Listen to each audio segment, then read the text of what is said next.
to my channel. If you guys are new, welcome to the family. My name is Dina. Welcome to Magic Unleashed. I want to talk today about protecting your energy. I am somebody who's extremely impacted by the energies around me, and especially those who tend to be more like energy vampires. If you don't know what an energy vampire is, it's basically someone who kind of drains your energy. Either there's somebody who talks a lot of crap and they just love drama, they live for drama.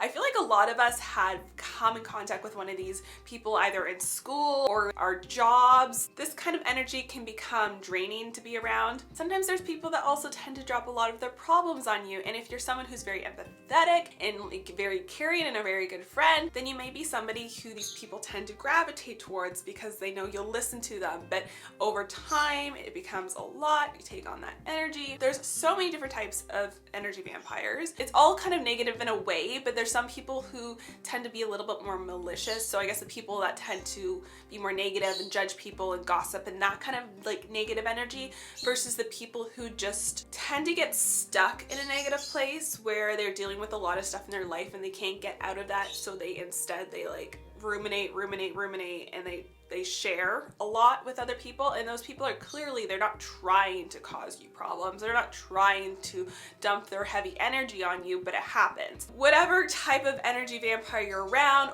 and it's not just for energy vampires, this energy protection, it's also to protect your energy from like the environment around you, because we all know that there's a lot of heavy energy right now in the world in general. There's just a lot of stuff happening in the world with the pandemic, with other disasters that are happening, which it's important to clear this energy and protect your energy, because if you don't do that, then you can't be this high vibrational light that, you know, changes the world around you. So I've got a whole bunch of tips for you on how to protect your energy, how to cleanse your energy, how to recharge your energy, basically everything energy protection. So the first thing I want to talk about is just avoiding energy vampires when you can. I know this isn't always possible, and we'll get into things that you can do when that's not possible, but try not to give too much attention to the people that are energy vampires. So if there's somebody who loves to talk drama, they love to tell you their dramatic stories, they love to talk behind people's backs and stuff,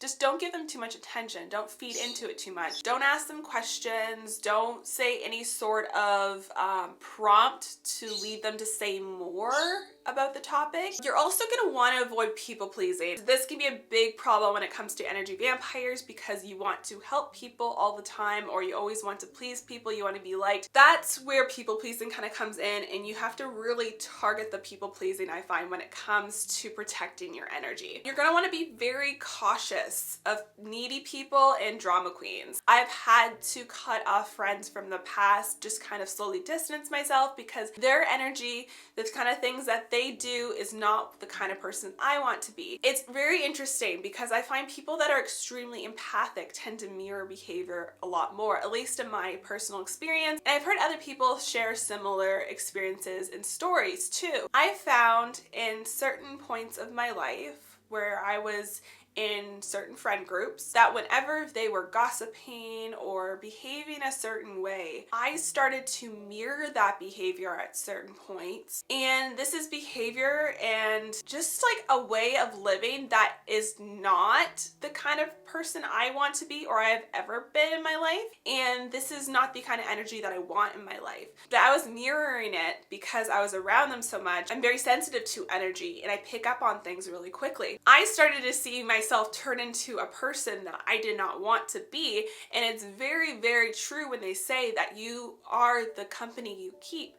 So this is why it's so important to really pay attention to the energies that you're around and the energies that you're attracting. Is that the energy that you want to attract? So I highly recommend, you know, paying close attention to that. Pay attention to the people that you're surrounding yourself with, because this energy is very powerful and it can be also very draining and lower your vibration and bring you somewhere where you don't want to be. So there's certain situations where you can't just cut a person out of your life, whether it is maybe a family member, or maybe it's a coworker and you can't exactly leave your job, or maybe it's just like a partner of a project that you got stuck with for school or something like that. If you are in this situation, Your next steps would be, again, to keep it short, keep conversations short, don't indulge them, stay focused on the topic. So if you are working on a school project, try and change the topic of whatever drama they're going on about and start getting them back on track, on focus. If they're constantly telling you about their problems, yes, it's one thing to have a friend confide in you and share things and you be there for them, but if they're the kind of person that literally has something wrong all the time and it's never getting better and you're there for them all the time, but it's becoming very draining and it's very tiring, and I mean, we've all been there. We've all had that friend where you're just like, I can't listen to this anymore. Like, there's always drama, there's always something going on. And unfortunately, these kind of people, they seem to attract this stuff into their life because they have so many more dramas than everybody else. They have so many more issues than everybody else, but it's the energy just keeps tracking itself. If you're in that kind of situation, don't be the first one to contact them or ask them about certain things. Don't energetically open up to them either. Basically, you're open up your energetic field for them to come in, and that can actually make things worse. If they're talking to you about their stuff, you can show sympathy and everything, but don't ask too many questions. Don't be too invested in it, I guess is the best way to explain it. I also want to clarify that there's a difference between the kind of person I'm labeling an energy vampire and one that suffers from mental health challenges. Yes, an energy vampire may have mental health challenges, but they are usually the type that rather complain all the time than find solutions to their problems. Also, there comes a point where you are not their therapist. You cannot always take on all their stuff because that's not good for your mental health either. If you believe the person needs help from a professional, it's important to encourage them to do so, with kindness, of course. I like to also use tools. So if I'm going to be around someone who I know is very draining to my energy, or if I know I'm going to be in a situation that it's draining, now I like to protect myself with tools.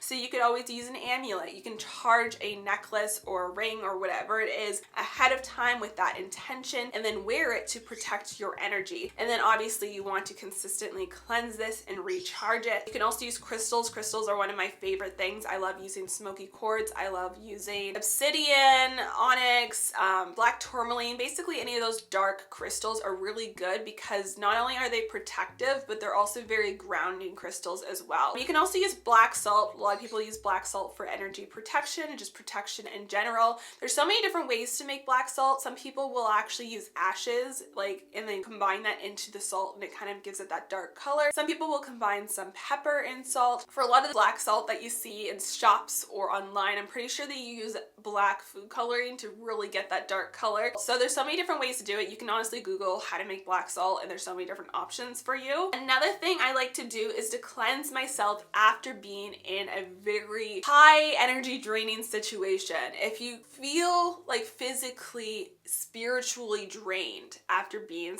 around somebody or in a certain situation, that is your cue to cleanse yourself. There's so many different ways to do this. So you can do a sound cleansing. I find sound extremely healing. I love to look up sound cleansings online if I have no energy, and I'll just listen to it and just meditate on it, and it's really, really helpful. But if I have enough energy myself, I'll do my own sound cleansing. I have my singing bowl, I have a rain stick. Smoke is another way to cleanse yourself. You can use some ethically sourced sage, you can use Palo Santo. Another amazing one for you to do is to take a shower or a bath. Water in itself is a very cleansing element, a very cleansing energy. I also like to do an energy cleansing scrub combination. I'll combine salt and some sort of herb of choice. So different kind of purification herbs that you could use are basil, clove, you can use parsley, angelica. I often like to use sage too. Sage is just a really good energy clearing herb. It's also really good for protection. I also love just incorporating rose petals. I know it's not necessarily a purification herb, but I find rose petals just have this beautiful self-love energy that is just kind of just cleansing and rejuvenating in itself, and I just love using rose petals for that, so I often do that too. And then you can use some sort of essential oil of your choice. If you're rubbing it directly on your body, you want to make sure the essential oil is safe for that. You want to make sure it's not too strong, maybe dilute it. Or if you're putting it into your bath, obviously you want to make sure that your skin's not going to get irritated either, so make sure it's one that you've tested before, because if you put in your bath bath, you're allergic to it or something, and you get in, you don't want to rash on your entire body. So like make sure it's safe first. But essential oils can be used too. They're very like relaxing too. Psychologically, like the smell of lavender is extremely relaxing. So I like to use lavender, pine, juniper, eucalyptus. These are all also other scents that are really good for, you know, purification. But there's so many different other types of oils and stuff out there that could work. So do your research if you don't vibe with any of these ones. Basically what I like to do is I like to wash my body and use this scrub while visualizing any sort of negative energy leaving my aura. And basically all negative stuff that I picked up from other people or the environment around me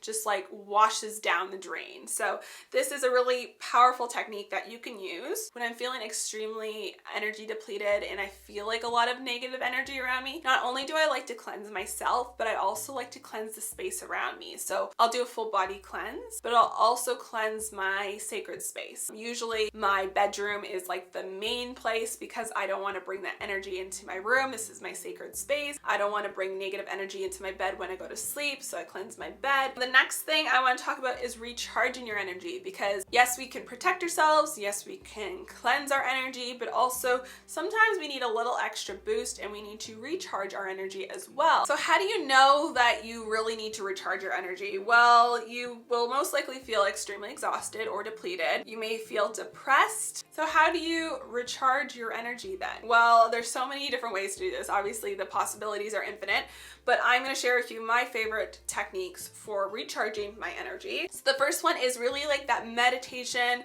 deep breathing, grounding. I find really focusing on that root chakra is extremely important. Meditation is extremely powerful, especially when you're feeling very energetically depleted in the mind. And then deep breathing is also just a really good way to connect back to your body and just pull in that breath of life. I also find that tea can be extremely useful. When you drink a tea to recharge your energy, I want you to take into consideration what kind of tea relaxes you and also what kind of tea helps you feel rejuvenated, because different teas are going to have a different effect on you and your body. Chamomile might be a calming tea for a lot of people, but maybe not everyone likes chamomile. Like for example, I don't really like chamomile that much. Choose something that's going to work best for you. And also to add a little bit of a witchy twist to that, you can also stir in your intention. So there's different ways that you can do this. You could either stir clockwise while putting into the intention that your energy is being restored to you, that you are vibrating on a high level, that you are protected energetically, or you can do the opposite and you can stir counterclockwise while banishing any sort of negative energy that's around you.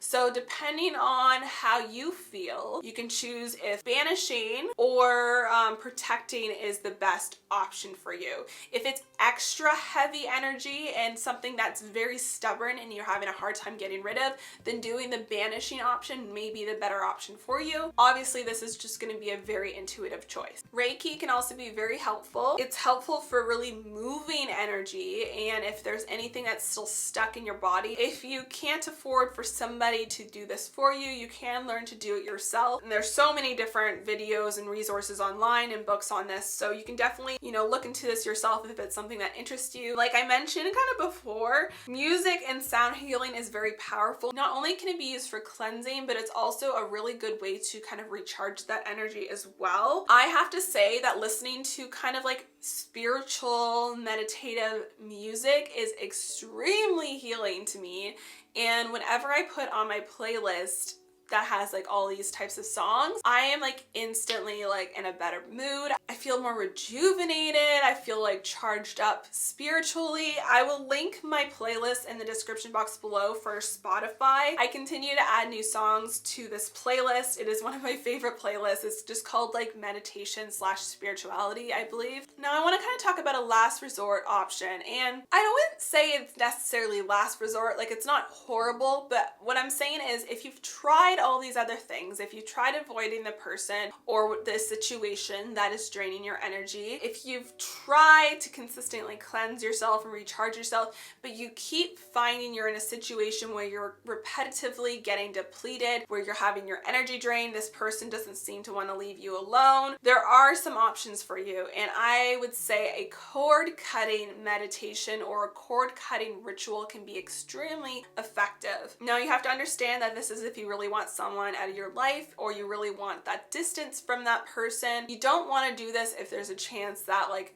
okay, I still want to like work things out and I want to be friends with them. This is not the kind of ritual that you just do on anybody. So I've had to do this once in the past and I take things like this very seriously. Like I usually just do rituals just focus on my energy, but this is one situation where I had to focus on releasing somebody else's energy from my energy. But at the same time, it's not like a baneful magic. You have to do it with love. At least that's what I believe. I think it's important to do it with love. So I will actually link below the ritual that I use. I didn't make this one up myself. This is something that I found online. It is a candle cord cutting ritual, but the ritual itself actually involves, sending love and thanks to the other person, but making it very clear to the universe that you no longer want this person's energy intertwined within your energy, your aura, and that it's time to release them. And I think it is a beautiful way to cut those cords, to really set those boundaries. It may not work right away. Sometimes the person will sense this and they may actually, try and reach out. And then sometimes you have to do it again. Sometimes you have to do a meditation. Sometimes you just have to set some boundaries and that is enough. But I will link it below for you guys if you feel like you really need this. If there's someone who's extremely toxic in your life and you really feel like you need to cut that cord, then it could be extremely helpful. Anyways, guys, I hope you found this video helpful, especially if you're highly sensitive like myself. If you guys like this video, make sure you give it a thumbs up. I would really appreciate it. And don't forget to hit that subscribe button before you leave. I put up new videos every single week and I wouldn't want you guys to miss out on them. I would love for you to be a part of our family, Magic Unleashed. I hope you guys have a beautiful day or afternoon or evening, whatever time it is when you're watching this, and I'll see you guys in the next video. Bye, guys.